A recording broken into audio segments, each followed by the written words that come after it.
ও বান্দা, তোর এত টেনশন কিসের রে?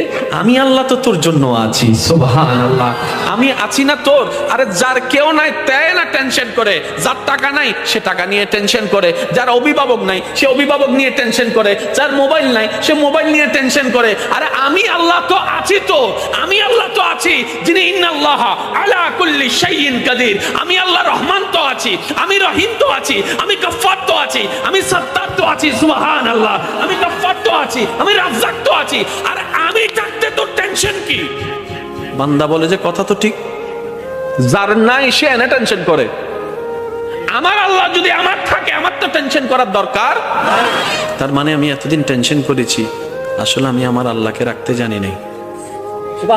আমি আমার আল্লাহকে রাখতে জানি, আমি আমার আল্লাহকে ধরে রাখার মতো ধরে রাখতে জানি নাই, যার কারণে তো টেনশন আমাকে স্পর্শ করেছে।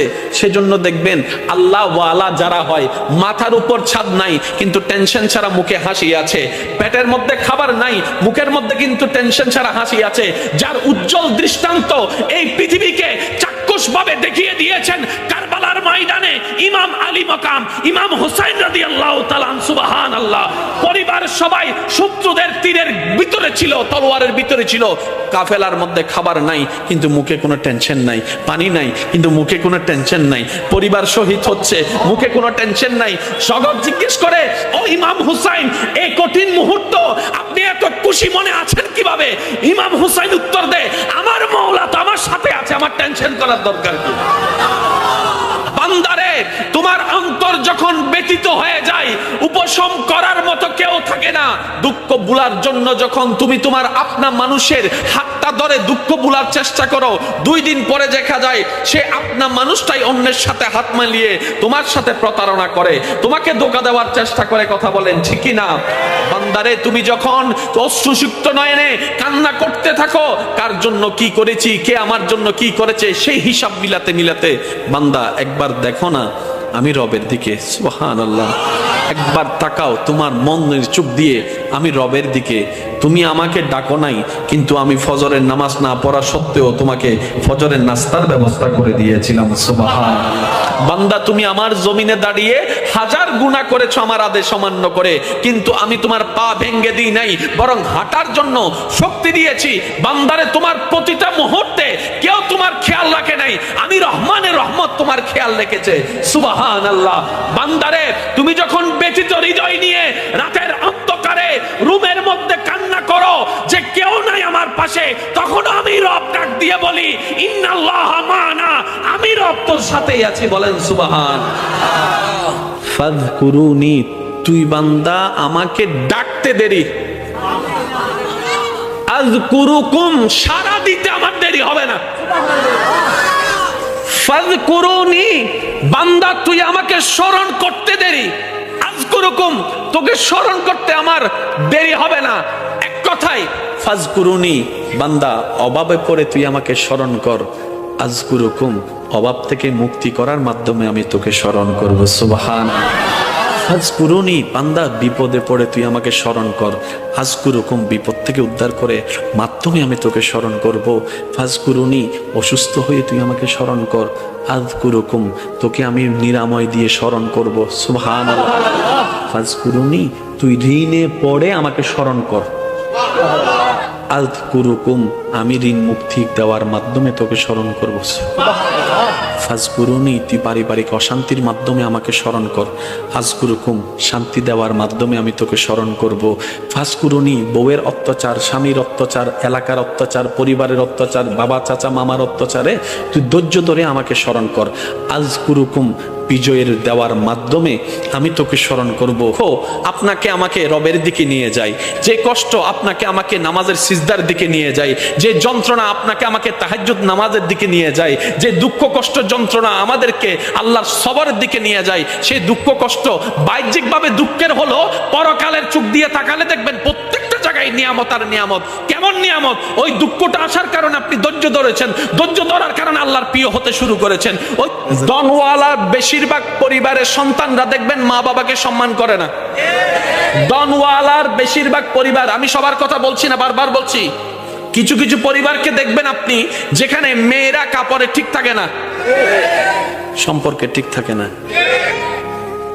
সেই তুলনায় তো আপনার পরিবার অনেক ভালো আছে, হয়তো খাবারের কষ্টটা হচ্ছে আর কি, হয়তো বেতনটা দিতে একটু কষ্ট হয়ে যাচ্ছে আর কি, কিন্তু ইজ্জত তো নিলামে তুলেন নাই, ইজ্জত তো নিলামে তুলেন নাই। যাই কিছু হোক ইজ্জত নিয়ে তো আছেন। আর সবাই হয়তো এই কথাই একমত হবেন, একজন মানুষের জীবনে দুনিয়ার বিষয়ে সবচাইতে দামি সম্পদের নাম হচ্ছে ইজ্জত সম্মান। ইজ্জত সম্মানের চাইতে দামি কোনো কিছু হতে পারে? আপনি যদি আমাদেরকে সম্মান দিয়ে শাক দিয়েও বাদ দেন, আর যদি অপমান করে পোলাও রোজ বিরিয়ানি দেন, কথা বলতে হবে তো, অপমান করে যদি পোলাও রোজ বিরিয়ানি দেন এখানে যাবে না। আর যদি সম্মান দিয়ে একটু শাক দিয়ে লবণ দিয়ে বাদ দেন, ভাই আপনার জন্য অনেক মেহমানদারি করার ইচ্ছা ছিল কিন্তু আমার তো তৌফিক নেই, একটু ভাত আর লবণ, আপনি খুশি মনে খাইতে পারবেন, কারণ সেখানে আপনি সম্মান দেখেছেন, সেখানে আপনি ভালোবাসা দেখেছেন। সুবহানাল্লাহ। যাদের ধন বেশি ওনারা মনে করে, আমরা যারা ধন নাই তারা মনে করে কি আল্লাহ তাআলা খুশি হলে ধন দেয়, আল্লাহ খুশি হলে গাড়ি দেয়, আল্লাহ খুশি হলে বাড়ি দেয়, আল্লাহ খুশি হলে ব্যবসা দেয়, আল্লাহ খুশি হলে চাকরি দেয়, আল্লাহ খুশি হলে রাজত্ব দেয়, আল্লাহ খুশি হলে জায়গা দেয়। শ্রদ্ধার সাথে বলি, না রে না ভাই, আল্লাহ খুশি হলে রাজত্ব দেয় না। এরকম হলে তো ফেরাউনের উপর আল্লাহ খুশি, এটা প্রমাণ হয়ে যেত। আল্লাহ খুশি হলে রাজত্ব দেয় না। আল্লাহ খুশি হলে, খুশি হওয়ার নিদর্শন টাকা নয়, বাড়ি নয়, গাড়ি নয়। আল্লাহ যখন কোন বান্দার উপর খুশি হয়ে যায়, হাজার বিপদের মধ্যেও তার অন্তরে আল্লাহ প্রশান্তি নাজিল করে, দয়া নাজিল করে, শান্তি নাজিল। আল্লাহ খুশি হলে শান্তি দেয় যে। অনেক আছে 3টা ঘুমের ওষুধ খাওয়ার পরও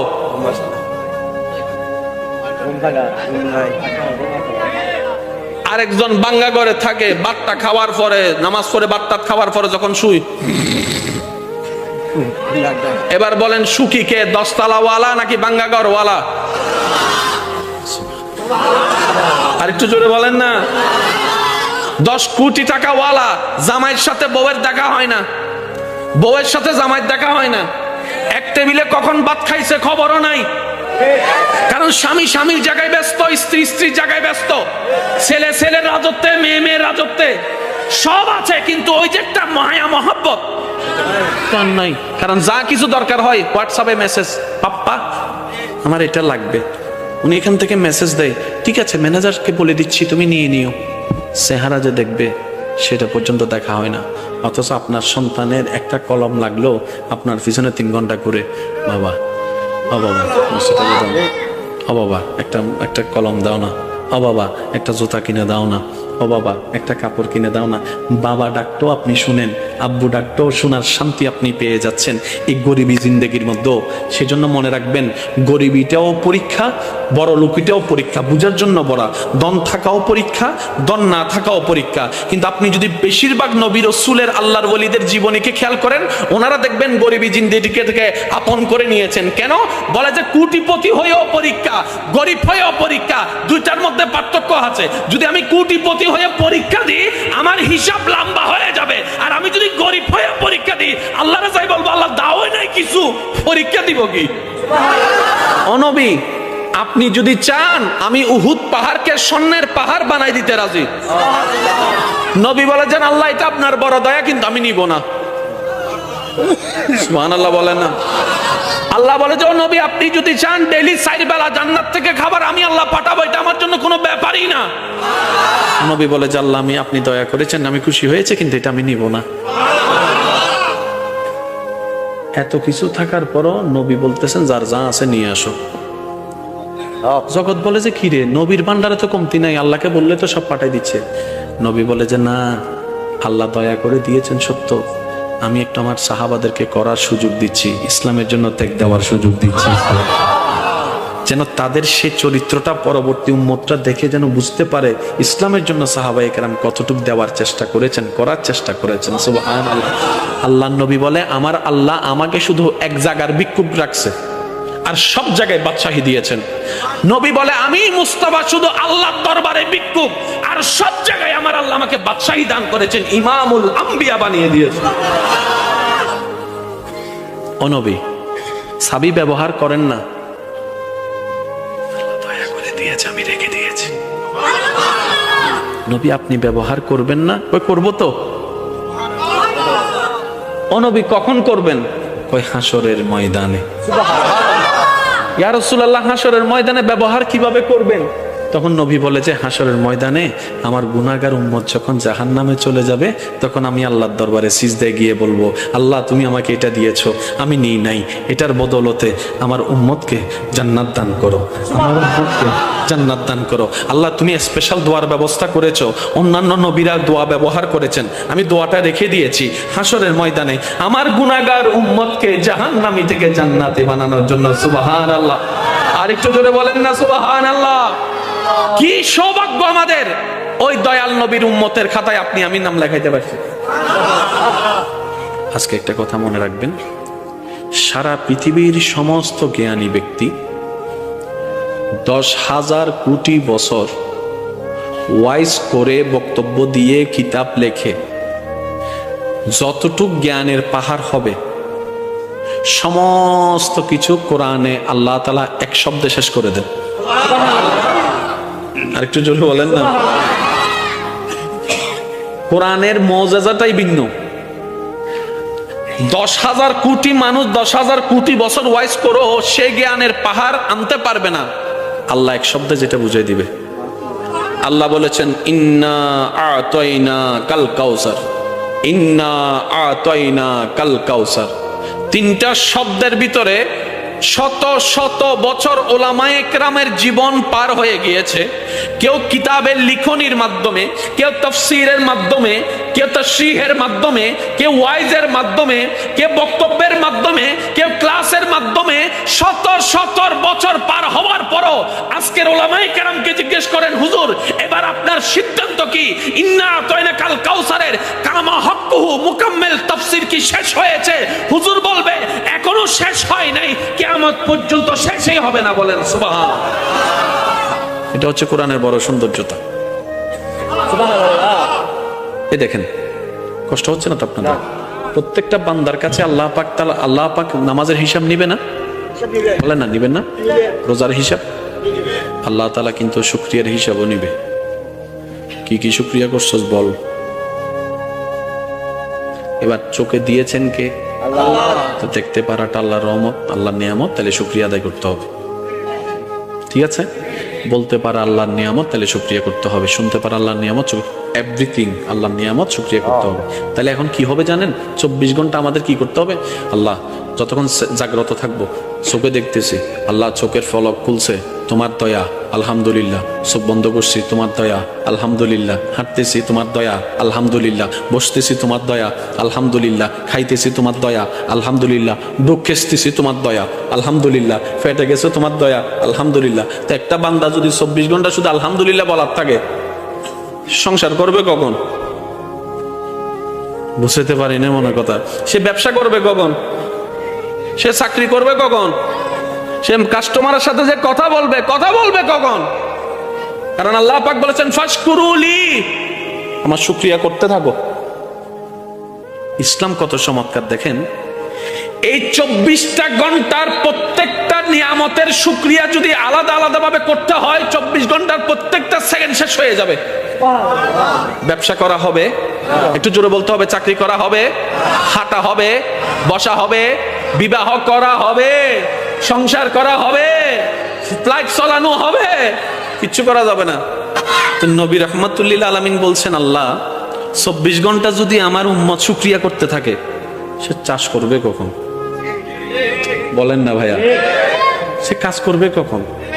কিন্তু তোমার শুকরিয়া না করলে তো হাসরের ময়দানে তুমি ধরবা, আল্লাহ একটু দয়া করো না, কোন একটা সহজ রাস্তা করে দাও। আল্লাহ তাআলা বলেন, আপনার উম্মতকে বলেন 24 ঘন্টার প্রত্যেকটা সেকেন্ডে আমার শুকরিয়া করার দরকার নেই। আমি একটা শব্দ দান করলাম, এই শব্দটা তাকে পড়তে বলবেন, সে একটা শব্দ পড়বে, 24 ঘন্টার প্রত্যেকটা সেকেন্ডের শুকরিয়া আদায় করা হয়ে যাবে। আল্লাহ শব্দটা কি? আল্লাহ পাক বলেন আপনার উম্মতকে বলবেন তারা যেন আলহামদুলিল্লাহ বলে। এবার সবাই মিলে একটু বলেন তো আলহামদুলিল্লাহ। কয় সেকেন্ড লাগছে? জোরে বলেন না। অর্থটা কি? সমস্ত প্রশংসা তোমার। আলহামদুলিল্লাহ, তুমি আল্লাহ যা দিয়েছ সব নিয়ামতের প্রশংসা তোমার। এই আলহামদুলিল্লাহর ভিতর চোখ আছে না নাই? আমি বলতে যাব, আপনার একটু জোরে জোরে বলেন, চোখের দেখা আছে না নাই? কানের শোনা আছে না নাই? মুখের বলা আছে না নাই? জিহ্বার স্বাদ আছে না নাই? পেটের ক্ষুধা আছে না নাই? ক্ষুধা নিবারণ আছে না নাই? হাঁটাটা আছে, বসাটা আছে, শোয়াটা আছে, ব্যবসা আছে, চাকরি আছে, সন্তান আছে, স্ত্রী আছে, পুত্র আছে, মা আছে, বাবা আছে, সমস্ত নিয়ামত সেটার ভিতরে বলেছেন 1 সেকেন্ড আলহামদুলিল্লাহ, আপনার আমলনামায় লেখা হচ্ছে হাজার হাজার কোটি গুণ সওয়াব।